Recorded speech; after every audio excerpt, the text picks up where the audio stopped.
Saudi अरब 170 kilometre लंबी एक ऐसी मॉडर्न सिटी बनाने जा रहा है जिस पर ना ही गाड़ियां चलेंगी और ना ही इस पर रोड्स बनाए जाएंगे। बिल्कुल सीधी लाइन में बनाया जाने वाला ये दुनिया का सबसे पहला और सबसे बड़ा शहर होने वाला है, जिसको 2030 से पहले कंप्लीट करना सऊदी किंग और क्राउन प्रिंस का ख्वाब है।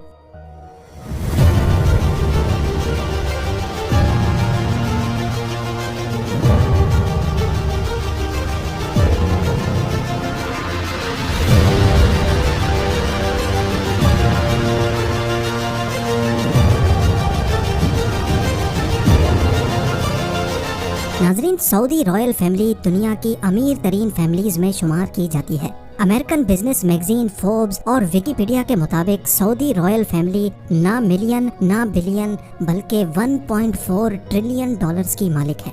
लोकल करेंसी में बात की जाए तो ये अमाउंट 1050 खरब रुपयों के बराबर बनता है।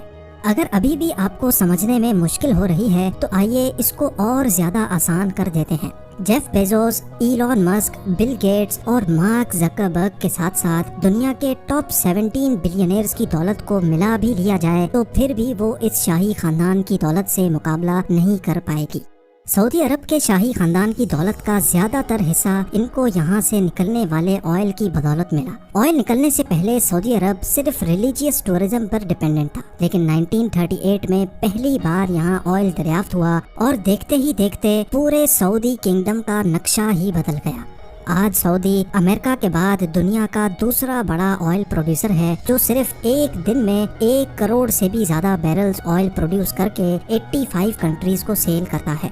पर बैड न्यूज ये है कि ये सब कुछ हमेशा ऐसे नहीं चलने वाला। स्टैनफोर्ड यूनिवर्सिटी में की गई एक रिसर्च में साइंसदानों को सॉलिड एविडेंस मिले हैं कि जो क्रूड ऑयल हम पिछले 150 साल से इस्तेमाल कर रहे हैं वो अब जल्द खत्म होने वाला है। यानी जमीन के नीचे ऑयल रिसोर्सेज का दी एंड जल्द ही होने वाला है।